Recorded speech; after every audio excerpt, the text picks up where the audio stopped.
Bom, galera, voltei aqui, corrigi o código aqui. Era coisa bem simples, na real. Vamos lá. Quais foram as modificações que eu fiz? Aqui eu usei um comando chamado math.selling.math. Eu nem precisaria, honestamente, estar usando isso daqui. Eu poderia simplesmente estar colocando o i aqui, né? Vou até remover isso aqui. Esse comando aqui é até desnecessário para esse momento. Ele volta a dar o erro. Não sei por quê. Vou voltar aqui para esse comando. Esse comando aqui eu procurei no Google ali, código números primos, C Sharp, tudo mais, né? Por algum motivo eu tenho que normalizar essas possibilidades aqui que ele tem de se não me engano, esse math.selling aqui, ele vai arredondar para cima, né? Alguma coisa do tipo, para poder fazer esse looping. E aí ele vai fazer um looping de 2 até o número atual. Então eu tenho que verificar se é dividível por 2 e por ele mesmo, né? No caso aqui, ele vai fazer esse looping e aí ele vai verificar o número que eu estou verificando, ele está sendo divisível por um valor qualquer aqui, sem ser por ele mesmo, né, e tudo mais. E aí, caso ele seja divisível por um número que não seja ele mesmo, ele vai botar o isPrime como falso, né? Então, olha só, ele criou exatamente aqui a listagem de números primos, ó. 1, 3, 5, 7, 11, 13, 17, por aí vai, né? Vocês vão perceber que, se vocês quiserem verificar, só digitar a lista de números primos no Google lá, que ele vai ter essa lista aqui completa e tudo mais. E aqui, ele parou em 997, né? Vamos ver aqui, ó. Lista, números primos.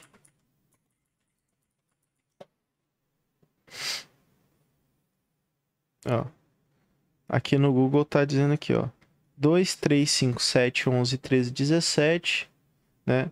3, 5, 7, 11, 13, 17, 19, 23, 29, 31, 37, 41, 43, 47, 53, 59, 61, 67, 71, 73, 79, 83, blá, blá, blá, blá, blá, né?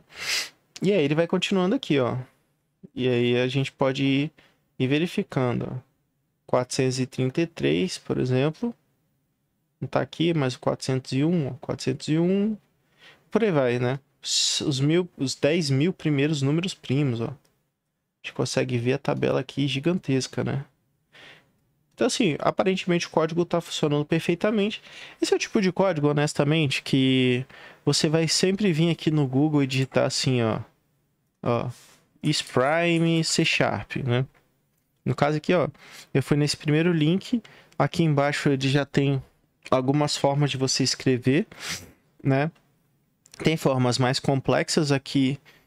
Ele está utilizando uma função para poder fazer essa verificação. E aí eu só peguei essa linha aqui. O restante eu mantive o código que a gente já estava fazendo originalmente mesmo, tá? Só para a gente testar. E aqui no caso a gente utilizou 2 fors porque eu queria fazer uma verificação do número do 1 até o 1000. Eu poderia colocar, por exemplo, aqui, ó, como eu sei que a minha função está correta, eu quero todos os números até o 100 mil. Vamos fazer esse teste aqui? Vamos ver se o computador vai travar, né? Porque o meu computador ele vai ficar rodando aqui. Olha lá, ó, que legal. Aí ele vai começar a testar todos os números e vai verificar até o número 100 mil qual todos os números primos. Ah, eu quero testar todos os números primos até o infinito e além. Ó, eu vou até fazer uma brincadeira aqui. Eu vou abrir o meu gerenciador de recursos para a gente conseguir ver esse software rodando de uma maneira.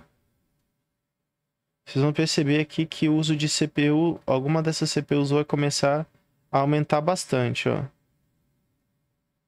Se não me engano, esse núcleo 10 aqui que tá aumentando. A gente consegue até ver o processamento aqui, ó. 3% do CPU tá utilizando, né? Então perceba que às vezes um comando simples ele vai forçar mais a memória, ele vai forçar mais o processamento e o sistema tá lá rodando, ó. Looping vai ficar lá rodando, procurando, testando todos os números primos e pô, o processo é bacana, né? E é bem simples de ser feito. Beleza, eu vou finalizar aqui porque senão vai ficar rodando infinitamente isso aqui. Beleza? Então, assim, eu particularmente acho a parte do for bem simples, né? O entendimento, às vezes, de quando começa e termina. Provavelmente, os condicionais ou as coisas que você vai colocar dentro do for, eles são mais complicados do que propriamente o for em si, né? Não é tão complicado assim. Existe mais um laço de repetição que eu poderia falar aqui, que é o for each. Tá? Só que o for each, ele requer que a gente tenha um conhecimento prévio de listas. Listas é o próximo conteúdo que a gente vai falar, ok?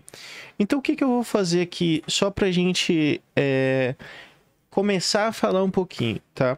Eu vou usar aqui uma lista de strings, que eu vou colocar aqui, nomes, né?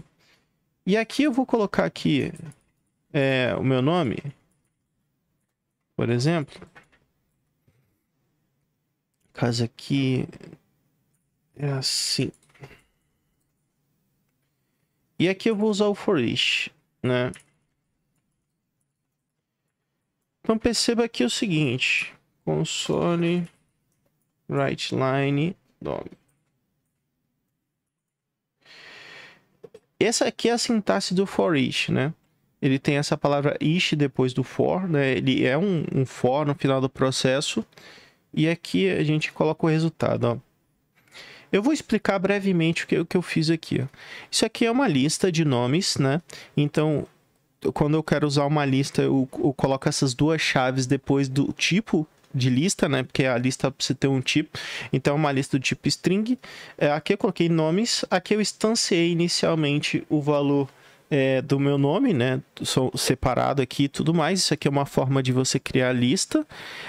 E eu usei o for each para... Eu quero rodar todos os itens dessa lista, né? Perceba, aqui eu criei uma variável chamada nome, que vai receber o nome individualmente, né? A cada loop que ele for fazendo, ele vai recebendo uma parte do que está ali na lista e ele vai fazendo, printando.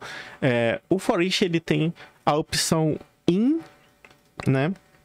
Ele tem a opção off. No caso do C# eu acho que não deve ter o off, mas em outras linguagens tem o off também. O off e o in, eles são diferentes, né? Porque ele vai pegar o elemento que tá dentro da lista. Deixa eu me lembrar aqui.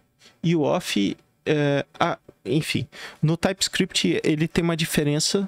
Eu não vou lembrar de cabeça agora a diferença e tudo mais, mas existe essa possibilidade, tá?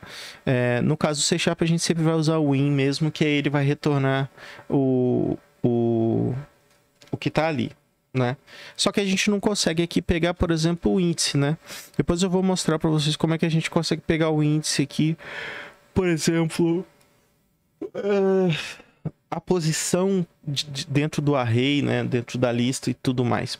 E aí a gente vai utilizar muito mais o for each quando a gente começar a mexer com listas efetivamente. Esse vai ser o último vídeo que eu vou gravar hoje, que eu tô bem cansado. E a gente se vê na próxima falando de lista. Próximo vídeo aí a gente vai falar de lista. Valeu!